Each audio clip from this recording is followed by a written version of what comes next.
de Deus. Antes de eu entrar propriamente no texto que nós acabamos de ler, eu preciso fazer um pano de fundo para que nós possamos entender qual foi o contexto que aconteceu todo esse processo com a Arca de Deus. Nós vamos entender lá no livro de 1 Samuel ainda, um tempo onde o povo de Deus estava vivendo surdez e cegueira espiritual. Foi um tempo onde a própria palavra do Senhor vai dizer lá no livro de 1 Samuel 3, que naquela época a voz do Senhor ela se tornou escassa. O Senhor já não falava mais através de visões, ou seja, o povo cada dia mais não ouvia mais a voz de Deus, porque Deus começou a se inclinar e silenciar para não falar mais através dos seus profetas, dos seus homens de Deus.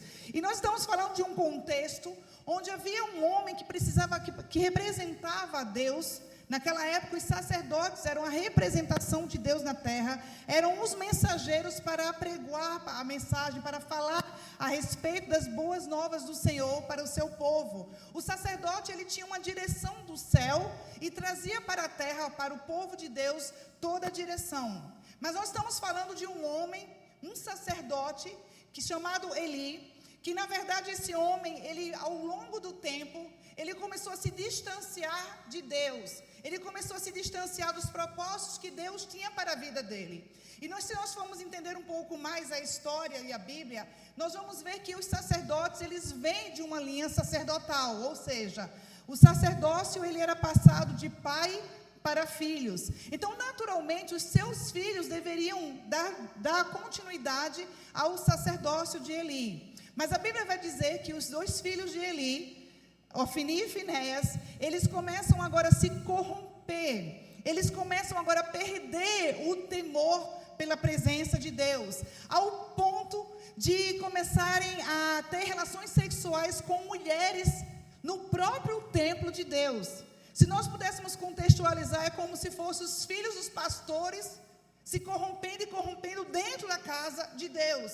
Essas eram as atitudes de Ofni e Finéias. Por exemplo, quando as pessoas chegavam para apresentar o sacrifício, e a lei determinava que uma parte do sacrifício já era destinada para os sacerdotes, mas ainda assim, eles não deixavam que o sacrifício passasse, a carne fosse assada como deveria, e ali eles obrigavam que os obreiros pudessem dar a eles a parte gorda da carne. Ou seja, Ofni e Finéias é a representação de uma geração que perdeu o temor ao Senhor.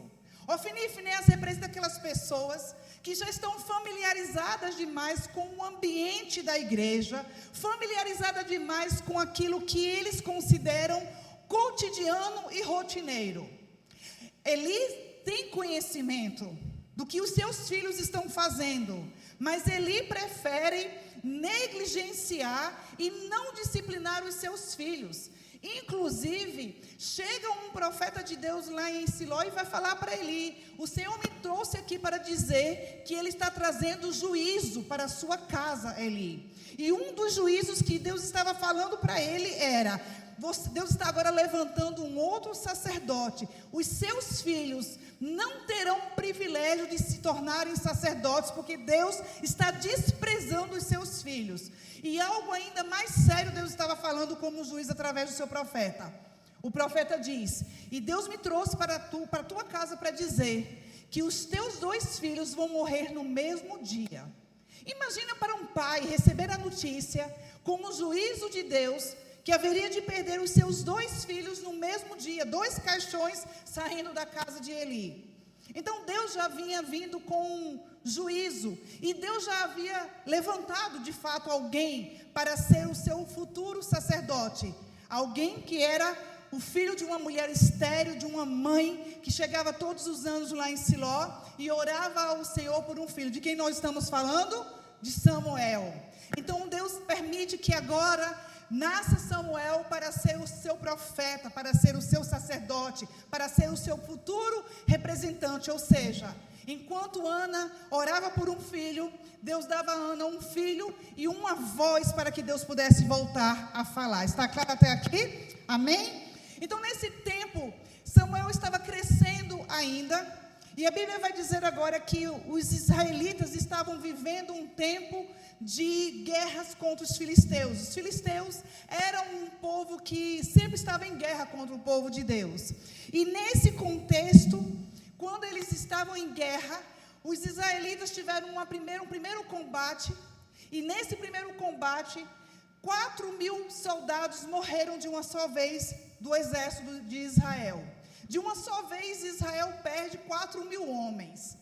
Aquilo parecia ser muito humilhante para o exército de Israel. Afinal de contas, Israel era o povo escolhido por Deus. E os filisteus, então, numa primeira batalha de uma leva só, mata 4.000 homens. Os israelitas começaram a ficar apreensivos, preocupados e têm uma ideia. Vamos mandar buscar lá em Siló a arca de Deus. Porque nós precisamos de algo que possa nos proteger. Nós precisamos trazer para nosso meio, para perto de nós, algo que possa nos proteger do nosso inimigo. Então, eles têm uma ideia, consultando conselheiros e líderes, para trazer agora a arca de Deus. E o que era a arca de Deus?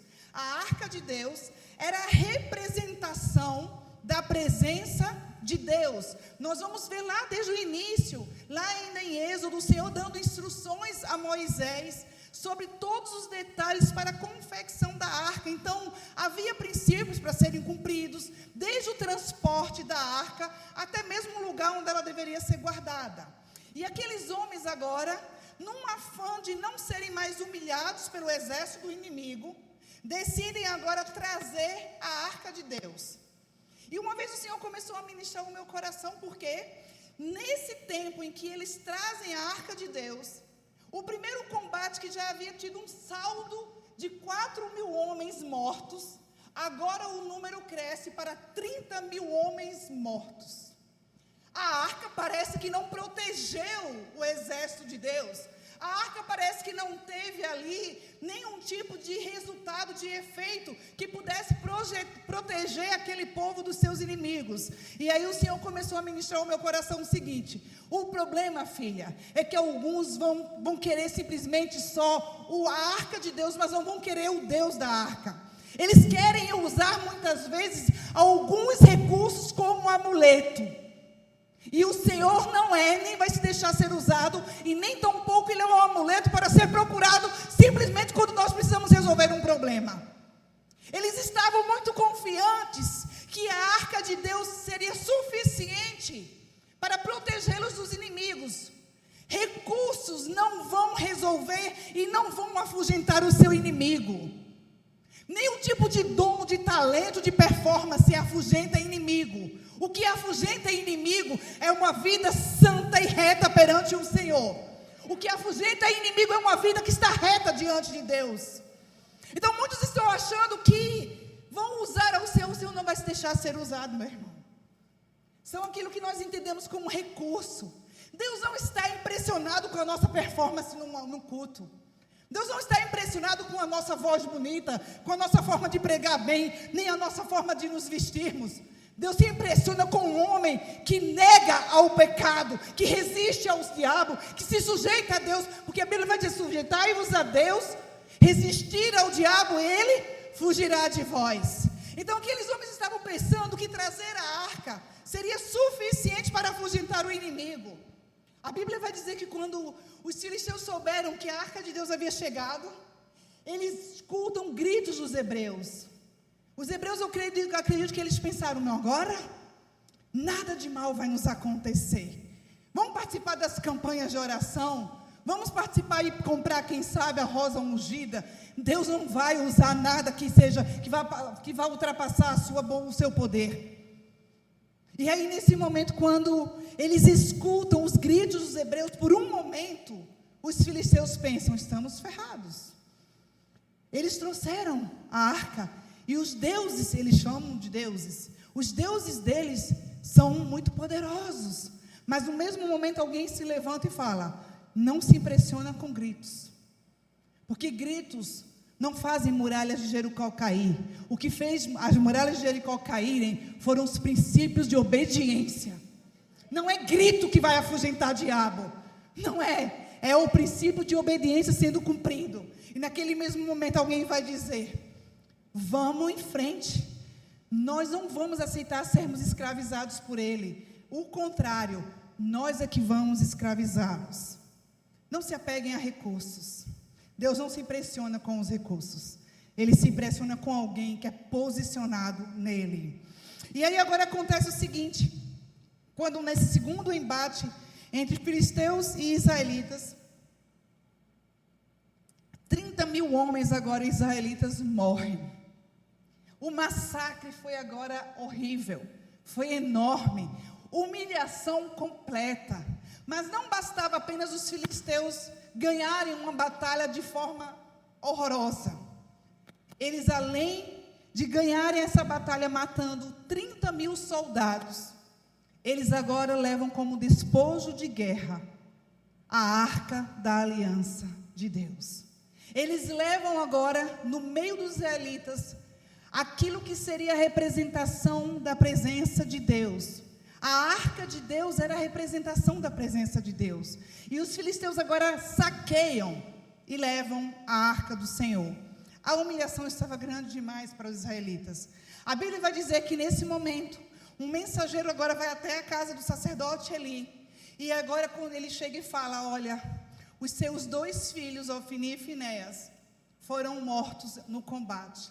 Mas a Bíblia vai dizer que não é essa notícia dos filhos de Eli, do sacerdote Eli, que consterna o coração de Eli, pelo contrário. Mas agora com aquele mesmo mensageiro fala agora: e a arca de Deus foi levada juntamente com os filisteus. A Bíblia vai dizer que Eli, o sacerdote, que estava obeso, tomba para trás, quebra o pescoço e morre. Uma das noras de Eli, casada com Finéias, estava grávida. Essa mulher entra em trabalho de parto, e nós entendemos que os nomes naquela época, eles simbolizavam um tempo, eles transmitiam uma realidade. Aquela mulher agora em trabalho de parto, dá à luz a um garoto, e coloca o nome do garoto, representando a situação moral e espiritual que aquele povo estava vivendo. E Icabode, foi-se a glória de Deus. A glória de Deus, a representação da presença de Deus, havia sido retirada do meio do seu povo. A arca de Deus, a representação máxima de que Deus estava no meio do seu povo, havia sido levado agora para um outro lugar pelos filisteus. E eu preciso dizer para você que a arca de Deus, que representa a presença de Deus, ela é algo muito sagrado, é algo muito puro, e é algo que nós precisamos entender e trazendo para o nosso contexto. Hoje Deus não está confinado a um objeto como a arca da aliança. Deus é espírito e Ele está aqui no nosso meio, mas Deus continua ainda mantendo a mesma necessidade de princípios que sejam cumpridos para Ele. Ele continua sendo santo. Deus não mudou. A arca de Deus agora é levada para o arraial dos filisteus. Os filisteus tinham um templo dedicado a um deus com D minúsculo chamado Dagon. E a Bíblia vai dizer então que quando eles chegam naquela cidade, colocam a arca de Deus, e na frente da arca de Deus, a arca da aliança, está agora aquela estátua representando o deus Dagon dos filisteus. No outro dia, quando eles entraram no templo, eles observaram que a estátua de Dagon agora estava caída diante da arca de Deus.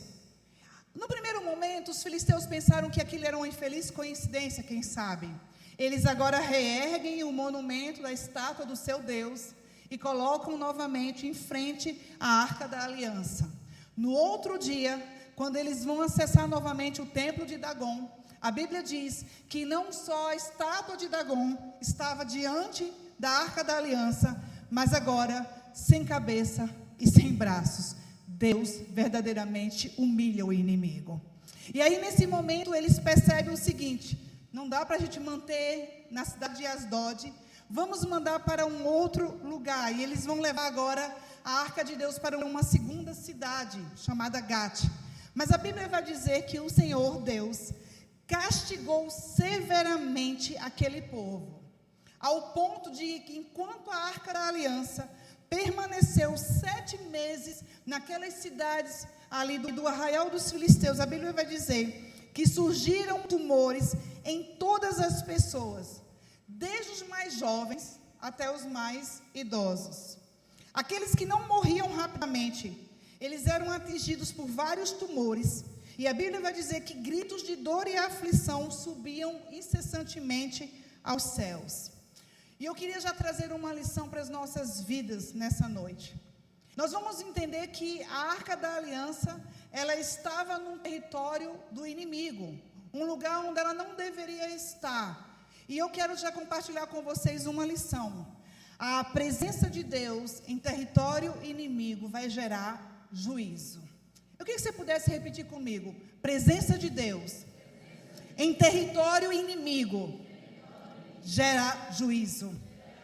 Olha o que acontece. Nós estamos falando da presença de Deus, aquilo que representava a presença de Deus, num lugar onde não deveria estar. E nós vamos ver que o tempo onde a Arca da Aliança permaneceu no território dos filisteus, houve tumores, houve mortes, ao ponto deles desejarem agora que a Arca da Aliança fosse retirada do meio deles. Eles começaram agora a temer o Deus que estava ali, causando aquele juízo naquele meio. E trazendo para o nosso contexto, igreja, a Bíblia diz que quando nós aceitamos Jesus como nosso Senhor e Salvador, a Bíblia fala que é quebrado um coração de pedra, colocado um coração de carne, juntamente com ele o quê? O Espírito Santo. Nós nos tornamos, no momento em que nós aceitamos Jesus, agora o quê? Templo e morada do Espírito Santo. Vocês estão aqui comigo? Amém? Então, quando você está aqui, o Espírito Santo está com você aqui, amém? Quando você vai para a sua casa, ele não fica aqui na igreja, ele vai com você para a sua casa. Quando você vai para o seu trabalho, o Espírito Santo vai com você para o seu trabalho. Ou seja, se eu sou morada e templo do Espírito Santo, logo, aonde eu for, o Espírito Santo de Deus vai comigo. Só que existe um nível de pessoas que estão perdendo o temor e estão levando agora uma presença de Deus que é santa para um lugar onde Deus não deseja habitar. É o crente que vai brincar carnaval daqui a uma semana e é crente dizendo que tem a presença do Espírito Santo, mas está levando o Senhor para um lugar onde ele não deseja estar e o Senhor vai se afastar dessa pessoa. Não queira saber por que acontece, que algumas coisas não acontecem na sua vida. Porque em território inimigo, a Bíblia vai dizer que a presença do Senhor vai gerar juízo. Nós precisamos entender que nós somos um povo, que fomos separados, e santo não compactua com profano. Não tem nada de crente estar em meio de rodas de escarnecedores, bebendo, fazendo zoeira, e chamando agora, dizendo assim, eu sou crente somente nos dias que eu não tenho um carnaval, ou nos dias que não tem Páscoa. Você é crente, meu irmão, dentro da igreja e fora da igreja também. Você é alguém que onde você for, a presença do Espírito Santo vai com você também. Só que acontece o seguinte, aquele que tem a presença de Deus dentro de si, aquele que é morada e templo do Espírito Santo, tem perdido o temor. Temos vivido uma geração que tem perdido o temor. Para onde você está levando o Senhor? Para onde nós estamos levando Deus para estar? Há mesas onde o Senhor já disse, esse tipo de conversa corrompe, não vos assentei à roda dos escarnecedores. Tem crente que no domingo está cantando louvor aqui, mas na segunda até o sábado está falando palavrão e falando zoeira. E o livro de Tiago vai dizer que de uma mesma fonte não podem jorrar 2 tipos de água, meu irmão. Depois não pergunte porque o milagre não tem acontecido na sua vida. Depois não pergunte porque algumas enfermidades têm insistido em voltar em você. Já parou para pensar que isso pode ser juízo de Deus? Precisamos voltar a ter temor pela presença de Deus. Precisamos entender que o Espírito é santo e que ele não compactua com lugares de trevas, meu irmão. Precisamos voltar a ter temor e reverência. Se o Espírito Santo habita em mim, ele precisa ir comigo e reluzir a luz de Cristo aonde eu estiver. Precisa ser uma geração agora que todos reconheçam que ali vai uma mulher de Deus, ali vai um homem de Deus. Não Não é reconhecer pelas suas vestes, nem pelo seu vocabulário, mas é pelas suas ações. Homem e mulher que foge da aparência do mal. Homem e mulher que não se corrompe em conversinhas duplas. Homens e mulheres que o seu WhatsApp pode ser aberto na frente do seu cônjuge, sem problema algum, porque não vai encontrar uma conversa dupla. Mulheres solteiras que estão se guardando para aquele que Deus vai lhe dar. Nós precisamos entender aonde Deus estamos levando o Espírito Santo. Para um motel no sábado e no domingo você vem aqui tomar a ceia. Para onde nós estamos levando o Espírito Santo de Deus? Presença de Deus em território inimigo vai gerar juízo. Esse é o território que onde Deus estava, a presença de Deus estava, aquilo que representava a presença de Deus estava. A presença, ela é santa, ela é pura e ela continua sendo imaculada. Deus não mudou. Podemos estar em 2025, podemos estar vivendo a era da rede social. Deus não mudou, Ele continua sendo santo.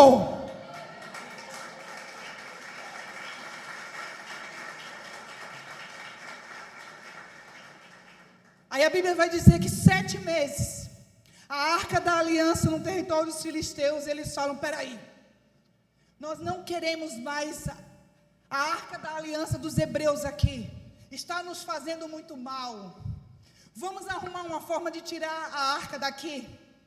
E aí a Bíblia vai dizer que eles têm uma ideia, eles pegam agora 2 vacas que acabaram de ter filhotes, e essas vacas, elas nunca receberam cangas, ou seja, nunca colocaram, como é que chama? Cargas nelas. E aí eles fazem o seguinte, vamos ver se foi uma infeliz coincidência, esses 7 meses de aflição que nós vivemos. Então a gente pega 2 vacas que estão amamentando, que acabaram de parir, e a gente coloca um carro, e coloca a arca de Deus, a arca do Deus dos hebreus aqui. Colocamos também alguns objetos de ouro. E se essas vacas forem rumo a um lugar chamado Bat-Semes, a gente vai entender que realmente era o Deus dos israelitas que estava causando para nós esse juízo. Mas a probabilidade daquelas vacas voltarem era muito grande, porque eles deixaram os filhotes ainda presos no curral. Ou seja, se as vacas estavam amamentando, o que poderia acontecer? Elas voltariam. Essa era a lógica que eles estavam usando. Mas aí, eles colocam a arca da aliança agora e aquelas vacas agora seguem. E os filisteus vão atrás para ver se de fato elas vão de destino ao lugar que eles achariam que as vacas iriam. Ao ponto de chegarem agora numa cidade chamada Bat-Semes. E aí, nessa cidade, as vacas pararam e haviam levitas lá, lavrando a terra. Os filisteus voltam agora e se despedem da arca dos hebreus, que havia causado tanto juízo no seu território. E aí quando os levitas agora começam a perceber que a arca de Deus estava no meio deles, alguns deles inclusive reverentemente vão abrir a arca e vão olhar o que está dentro, e só de uma vez o Senhor vem com ira e mata 70 homens de uma vez. E eles falam, peraí, a gente precisa encontrar um lugar seguro. E aí agora eles escolhem uma casa de um homem chamado Abinadab. Esse homem, ele tinha 3 filhos, Eleazar, Aiô e Uzá. Escolhem então para que a arca de Deus, aquilo que representava a presença de Deus para os israelitas, fosse abrigada naquela casa, na casa de um homem chamado Abinadab. Eu fico imaginando que Abinadab deveria ser um homem influente, porque não iriam escolher para abrigar algo tão importante para um povo. Ninguém escolheria qualquer lugar para abrigar a arca de Deus. E quando eles escolhem então a casa de Abinadab, nós vamos ver o seguinte: a arca da aliança, ela permanece por 20 anos naquela casa. Mas nós não vamos ver nenhum relato durante esses 20 anos, de que nada aconteceu na casa de Abinadab. A arca de Deus que representa a presença de Deus, que entra com fúria e ira sobre aqueles que não cumprem princípios, passa 20 anos na casa de um homem escolhido para abrigar, e nada acontece na casa de Abinadab. Nós não vamos ver nenhum relato na Bíblia sobre o que nesses 20 anos Abinadab pôde vivenciar em simplesmente ter abrigado a arca de Deus. E aí o Senhor começa a ministrar o meu coração sobre um outro tipo de território. Não mais um território inimigo, onde a presença de Deus vai gerar juízo. Mas eu ouso afirmar, que esse segundo território, onde a presença de Deus estava, é mais perigosa do que o primeiro território. Porque quem sabe é o território que muitos aqui estão vivendo. É o território neutro. Aquela pessoa que não gera expectativa mais em estar na casa de Deus. Aquela pessoa que já está acostumada e familiarizada demais com o ambiente. A geração de Abinadab é a geração que entra e sai do culto, mas não presta um culto a Deus. A geração de Abinadab é aquela que quando canta um louvor fala, de novo esse louvor. A geração de Abinadab chega aqui e fala, eu só vou receber da palavra se for o pastor pregando. É a geração que está condicionando a presença de Deus e a voz de Deus. Em território neutro não há expressão de milagres. Eu não sei se você, por exemplo, nós estávamos agora louvando, e eu não sei se você pode sentir uma esfera espiritual, Deus se movendo, o Espírito Santo nos tocando. Mas eu sempre fico imaginando o que acontece, por exemplo, com aquela pessoa que entra e sai de um lugar onde a esfera espiritual, onde a presença de Deus é palpável e ela parece que nada está acontecendo ao seu redor. É a geração de Abinadab que não gera expectativa mais pela presença, que parece que está acostumado demais com a igreja, com os louvores, com os pastores. Deixa eu falar uma coisa, em território neutro não vai ter milagre, não vai ter sinais, não vai ter nada, porque em território neutro, presença de Deus não gera milagre. Muitas vezes nós vemos que Deus está se movendo, e parece que Ele toca o irmão da direita, toca o irmão da esquerda e você continua a ver navios. Abinadab, se fosse uma igreja, não tinha mais batismo há muitos anos, não batizava mais ninguém. Abinadab, se fosse uma igreja, seria uma igreja que há 10 anos estava com a mesma quantidade de membros de hoje. Abinadab, ninguém vê resultado, ninguém vê falar dele. Abinadab é a geração que fala para os seus filhos, você não é obrigado a ir à igreja. Amanhã você precisa ir para a escola, mas você não é obrigado a ir para a igreja. A geração de Abinadab está ensinando aos seus filhos que ele não é obrigado a estar na casa de Deus, só vai quando tiver vontade. A geração de Abinadab está criando filhos familiarizados com a presença. São filhos de crente, mas não são crentes também. A geração de Abinadab está relativizando a presença. Vem para um culto como esse e volta para casa da mesma forma que chegou. Você acha, meu irmão, que é comum você estar num lugar onde o Espírito Santo está também?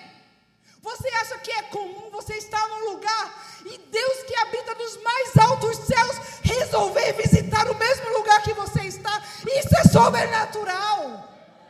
Isso é privilégio, nós estamos no lugar e Deus está nesse lugar.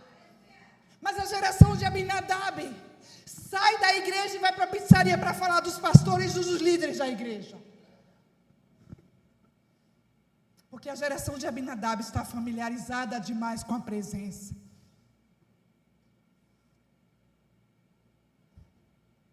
E na casa de Abinadab, ninguém mais se converte. Na casa de Abinadab, ninguém chora mais pela presença. Na casa de Abinadab, ninguém mais é curado. Na casa de Abinadab, ninguém mais passa por processo de libertação. Porque na casa de Abinadab, nada acontece. E a casa de Abinadab abrigou por 20 anos a presença de Deus. mas nada aconteceu. Eu imagino, a Bíblia não fala, mas nós vamos imaginar agora, que quando chegaram na casa de Abinadab e pediram: Abinadab, chegou aqui no nosso meio a arca da aliança que estava lá há 7 meses, no território dos filisteus, 70 homens foram olhar para dentro, já morreram. Vamos colocar na tua casa até a gente ver o que acontece.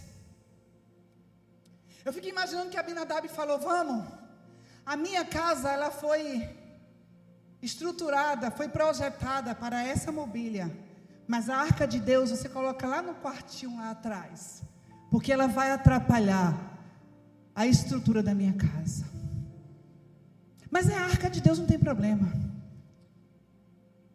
É a geração do não faz mal, tanto faz.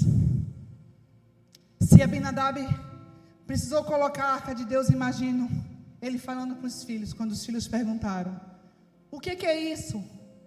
E ele fala: é só algo que está decorando a nossa casa, é uma mobília. É o crente que pega a Bíblia e só abre na hora do culto. E a Bíblia vai falar que agora, depois de 20 anos da arca de Deus na casa de Abinadab, agora Davi é instituído como rei, é clamado como rei. E quando Davi agora assume o reinado de Jerusalém, a primeira coisa que Davi se preocupou: eu preciso trazer de volta a arca de Deus. Porque um homem só pode ser um homem e uma mulher segundo o coração de Deus se ele for governado por Deus. O seu casamento, meu irmão, só faz sentido se Deus for o governo dele, for o governador do seu casamento. Davi entendia que ele não iria conseguir nada proveitoso se Deus não estivesse com ele. Não adiantava Davi ter um palácio suntuoso, ter servos e servas ao seu redor, se a presença de Deus não voltasse para casa. E a primeira coisa que Davi se preocupa foi: vamos trazer a arca de Deus de volta. E Davi agora organiza 30.000 homens. Eu imagino que esse número que Davi se preocupou em trazer devia estar muito ligado aos 30.000 homens que morreram no último combate. Era como uma recompensa. Eu vou fazer um evento onde vai alcançar 30.000 pessoas. Se nós pudéssemos contextualizar o que Davi fez, Davi contratou a melhor banda gospel que está agora bombando no momento. Davi comprou o melhor carro, o carro de última geração, para locomover a arca. Davi tinha até boas intenções para trazer de volta a arca de Deus, mas ele só se preocupou com a estrutura. Mas ele se esqueceu que havia princípios a serem cumpridos. E a Bíblia vai dizer que Davi agora coloca num carro de boi muito bem estruturado e manda pôr a arca da aliança. Davi estava feliz, havia um cortejo preparado para trazer a arca da aliança de volta para casa. Mas aí acontece o seguinte: quando eles estão fazendo o cortejo para trazer a arca de volta, um dos filhos de Abinadab, aqueles que estavam acostumados demais com a presença, aqueles filhos que estão acostumados demais com o ambiente de culto, de igreja, quando o carro de boi conduzindo a arca de Deus tropeça numa pedra e o boi vai tombar para frente, Uzá, um dos filhos de Abinadab, no ímpeto de tentar evitar que a arca caísse no chão, ele tenta segurar a arca. Era a mobília que estava na sua casa por 20 anos. Não tinha problema algum em acessar a presença que é santa, já que ele já estava 20 anos na igreja. É aquela pessoa que continua com os velhos hábitos e acha que nunca vai vir juízo sobre ela. Continua com seu pecadinho de estimação para um lugar que é santo. E quando ele toca na arca para tentar evitar que a arca caia, a Bíblia diz que prontamente a ira do Senhor veio sobre Uzá, fulminado, morre na hora. Davi não entende, Davi fica chateado, porque afinal de contas as suas motivações eram boas, ele queria trazer de volta a arca de Deus, e ele fica chateado, e ele fala: o que acontece? Eu contratei os melhores músicos, eu comprei o melhor carro para conduzir, eu fiz tudo direito. Não, a motivação foi boa, mas os princípios foram quebrados. E princípios de Deus são irrevogáveis, igreja. Os princípios que Deus estabeleceu continuam para não serem quebrados, irrevogáveis. Quando agora ele percebe que aquilo que deveria ser uma grande festa agora se torna um luto, uma tragédia. Alguém morre, o filho do homem que abrigou a arca por 20 anos. Alguém chega para Davi e fala: vamos fazer o seguinte, coloca a arca numa casa. Tem um homem chamado Obed. Obed significa servo, Obed-Edom, Obed de Edom. Obed é o nome, Edom era o lugar. Ele era reconhecido por Obed-Edom. E aí alguém fala assim: rei, coloca a arca na casa de Obed. E depois a gente vê o que aconteceu, porque que Deus não aceitou voltar para casa. Davi então entende que aquele conselho foi bom, mas a casa de Obed provavelmente era uma casa simples. Provavelmente a casa de Obed era uma casa que, humanamente falando, não estava preparada para abrigar a arca. Mas eu fico imaginando, a Bíblia não diz, mas eu imagino, que quando chegaram na casa de Obed, aquela casa simples, sem muita estrutura, e pediram: Obed, nós precisamos, o rei está pedindo para colocar a arca da aliança aqui na sua casa por um tempo, até nós vermos o que foi que nós erramos. E eu fico imaginando que, diferentemente de Abinadab, que diz: quem sabe, coloca lá no quartinho dos fundos, onde não atrapalha os meus filhos brincarem, onde não atrapalha a estrutura da minha mobília, da minha casa. Obed disse: arrasta o sofá que nós temos, arrasta os móveis, nós vamos colocar a arca de Deus no melhor lugar de honra da nossa casa, porque a presença de Deus não pode permanecer em qualquer lugar, nem de qualquer forma. Eu fico imaginando que quando os filhos de Obed chegaram da escola, trazendo para o nosso contexto, e viram lá aquela mobília, aquela arca lá, e perguntaram: pai, o que é isso? Ele vai falar: ah, filho, isso aqui representa a presença de Deus. E quem sabe os filhos perguntavam para Obed: mas pai, por que colocaram na nossa casa, a casa mais simples da rua, nem reboco tem? Eu não sei, filho, eu sei o seguinte: em casa de servo, quem sabe Deus ama habitar. Em casa de homem que ama a presença de Deus, Deus ama permanecer. Quem sabe nós fomos escolhidos porque o nosso coração é um coração de que reverencia e ama a presença de Deus. É um coração de um homem e uma mulher voltados para a presença de Deus. Obed é o tipo de geração que entra nesse culto e fala: Senhor, eu não vou voltar para casa sem ouvir a sua voz. Eu quero criar expectativa daquilo que o Senhor vai fazer comigo nessa noite.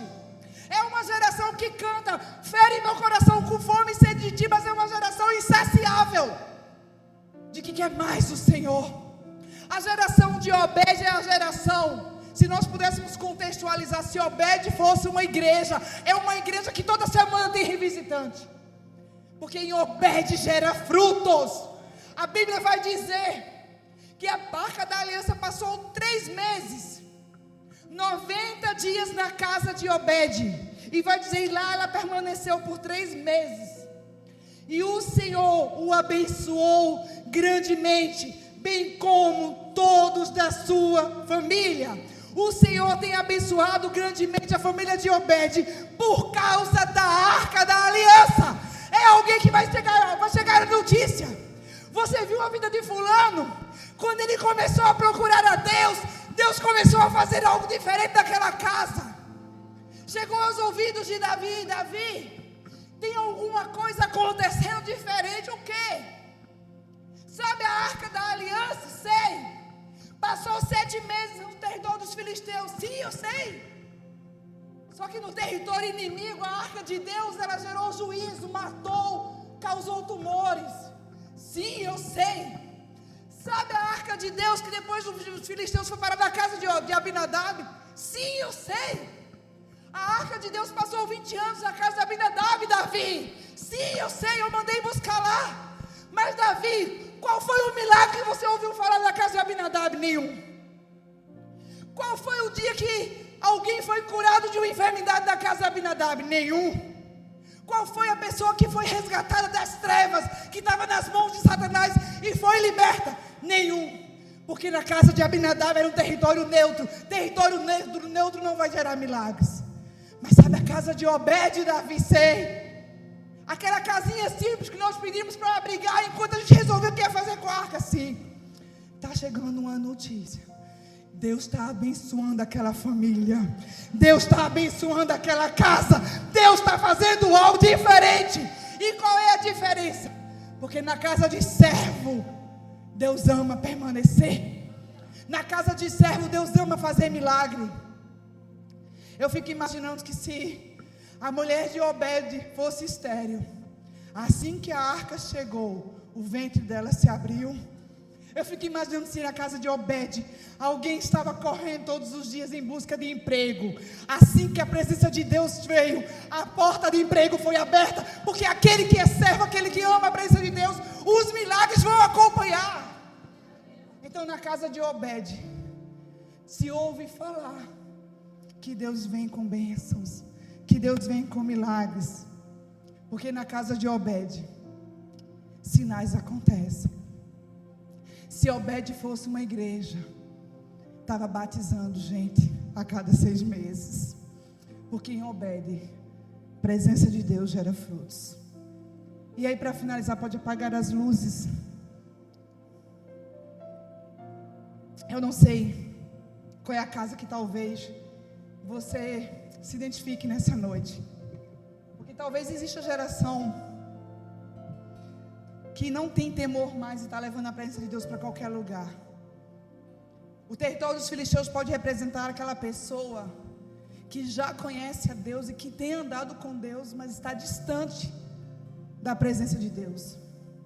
É aquela pessoa que já perdeu o temor totalmente da santidade de Deus. Está andando por lugares onde Deus não deseja mais que você esteja. Está mantendo relacionamentos onde Deus não quer mais que você permaneça. E aí você tem visto que a sua vida tem se tornado um emaranhado.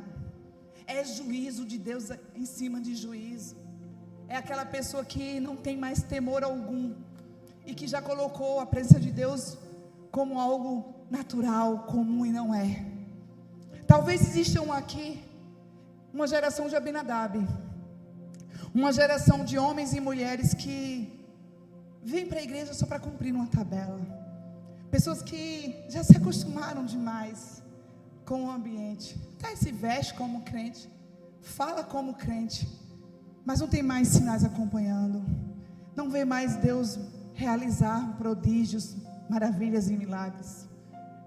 É a geração que não tem experimentado mais chorar na presença de Deus. Uma das coisas que nós precisamos nos preocupar, igreja, e eu falo isso com temor. Se você está frio quando você está num lugar onde Deus está, peça ao Senhor que a chama volte a acender. Porque uma das piores coisas é você estar na presença de Deus e você não sentir mais o Pai tocando você, falando com você.